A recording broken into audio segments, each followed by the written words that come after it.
શહેરમાં ચારણિયા ઓર્થોપેડિક હોસ્પિટલનું આજરોજ શુભ મુહૂર્ત કરવામાં આવ્યું હતું। ચારણિયા ઓર્થોપેડિક હોસ્પિટલમાં ગરીબ તથા મધ્યમ વર્ગના લોકો માટે રાહત દરના ભાવે અનેક સેવાઓ આપવામાં આવી હતી, જેમાં દીવ, ઉના, ગીર ગઢડા, કોડીનાર નજીકના અનેક ગામોમાં સેવા પૂરી પાડવામાં આવી હતી। નમસ્કાર, હું છું પાયલ બાંભણિયા। આપ જોઈ રહ્યા છો દીવ ન્યૂઝ 24 ચેનલ। ઉના દીવની જનતા માટે રાહતના સમાચાર। હવે રાજકોટ સુધી દર્દીએ ધક્કા ખાવા નહીં પડે। ઉના શહેરની અંદર સૌ પ્રથમવાર ચારણિયા ઓર્થોપેડિક હોસ્પિટલનું શુભ મુહૂર્ત આજરોજ કરવામાં આવ્યું હતું। ડોક્ટર મયુર ચારણિયા 8 વર્ષના અનુભવી ડોક્ટર છે। ઓર્થોપેડિક સર્જન, જોઈન્ટ રિપ્લેસમેન્ટ સર્જન આમ જનતા લોકો માટે ઉપયોગી થઈ શકે છે। ચારણિયા હોસ્પિટલની અંદર તમામ પ્રકારના ફ્રેક્ચરની સારવાર માટે IITV મશીનની સુવિધા, 24 કલાક ઇમરજન્સી સારવાર, મેડિકલ સ્ટોર, ડિજિટલ એક્સરે વગેરે ઉપલબ્ધ સુવિધાઓ છે। તમામ પ્રકારના ફ્રેક્ચર, એક્સિડન્ટની ઇમરજન્સી સારવાર વગેરે દરેક પ્રકારની સારવાર ચારણિયા હોસ્પિટલની અંદર કરવામાં આવશે। મા અમૃતમ, આયુષ્માન ભારત વગેરે સરકારી યોજનાઓનો લાભ પણ મળવાપાત્ર છે। ચારણિયા હોસ્પિટલની અંદર ગરીબ અને મધ્યમ વર્ગના લોકો માટે રાહત ભાવે અનેક પ્રકારની સેવાઓ પૂરી પાડવામાં આવશે।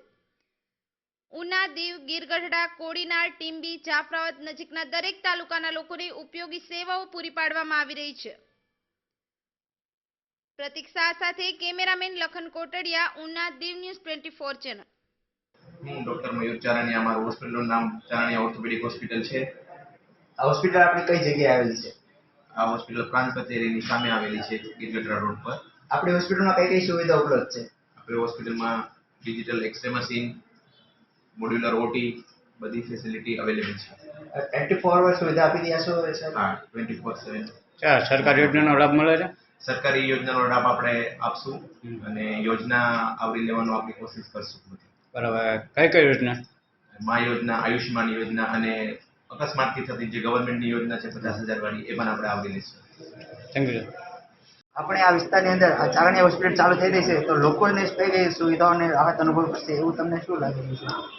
અમે આ અમારું નવું સોપાન શરૂ કરી રહ્યા છીએ, તો ગામડાની પ્રજાને અચૂક ફાયદો થશે એવું અમારું માનવું છે। અને હું એમ કહું છું કે આ મારા હસ્તકની આ અમારું બીજું સોપાન છે। અમે એક હોસ્પિટલ અમારા નાના ભાઈની બનાવેલી છે અને આજે 20 વર્ષ 25 વર્ષથી કાર્યરત છે અને સારામાં સારી સિદ્ધિ મેળવેલી છે।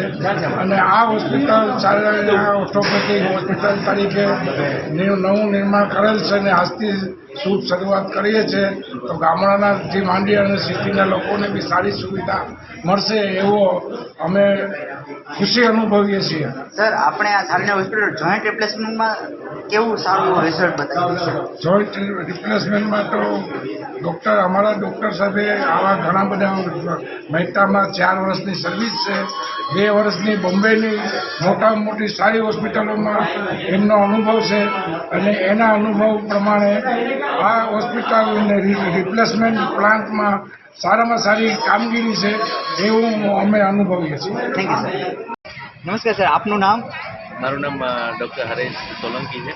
સર, ઓકે, આ વિસ્તારની અંદર ચારણિયા હોસ્પિટલ શરૂ થઈ રહી છે, તો આ હોસ્પિટલનો કયા લોકોને લાભ મળી રહેશે છે? આજરોજ ચારણિયા ઓર્થોપેડિક હોસ્પિટલના શુભારંભ અને ઉદ્ઘાટન નિમિત્તે અમે આવેલા અને જે ડૉક્ટર મયુર ચારણિયા છે એ લગભગ કેટલા વર્ષોથી મહેતા હોસ્પિટલમાં સેવા આપતા હતા અને સાહેબે જે આ આધુનિક હોસ્પિટલ બનાવેલી છે એમાં અમે વિઝિટ કરી, તેમાં જોયું એક્સરે મશીન જે અત્યારના લેટેસ્ટ ટેકનોલોજીનું છે અને મશીનરી બધી ટેકનોલોજી પણ અત્યારે લેટેસ્ટ છે। ઓપરેશન થિયેટર પણ છે એ અત્યારે લેટેસ્ટ જે હાલમાં આધુનિક કહેવાય એ પ્રમાણે વસાવેલું છે અને સાહેબ રિપ્લેસમેન્ટ અને અન્ય હાડકાના ઓપરેશનમાં ખાસો અનુભવ ધરાવે છે અને ઉનામાં આવી આધુનિક પહેલી હોસ્પિટલ જ્યારે શરૂઆત થવાની જઈ રહી છે ત્યારે ડૉક્ટર મયુર ચારણિયા એ આધુનિક ટેકનોલોજી દ્વારા ઓપરેશન કરશે અને સેવારત થશે એવી અમારું માનવું છે। બીજા જે લોકોને અહીંયાથી રિફર કરવા એટલે રાજકોટ જવું પડતું હતું, એ મને મારા ખ્યાલથી હવે રાજકોટ નહીં જવું પડે, અહીંયા જ સેવા મળી જશે એવું મારું માનવું છે। સર, આસપાસના વિસ્તારમાં કયા કયા તાલુકાઓને એમને બી આ સુવિધાઓ મળશે? જે ઉના તાલુકો કહેવાય જે ઉના વિસ્તાર છે એને અન્ય ઘણા ગામડાઓ લાગુ પડે છે, જેમ કે ગીર ગઢડા છે, અહીંયા દીવ છે, નામ તો હું નહીં લઉં પણ અન્ય કહેવાય ઘણા ખાસા આજુબાજુમાં નાના નાના ગામડા લાગુ પડે છે. અને અહીંયાની હોસ્પિટલમાં લગભગ મને લાગે છે કે પેશન્ટનો ઘસારો વધારે રહી છે, જેથી કરીને જે રાજકોટ જવું પડે છે અન્ય આધુનિક ઓપરેશન માટે એ મને લાગે છે હવે નહીં જવું પડે, અહીંયા સેવા મળી જશે. Thank you sir.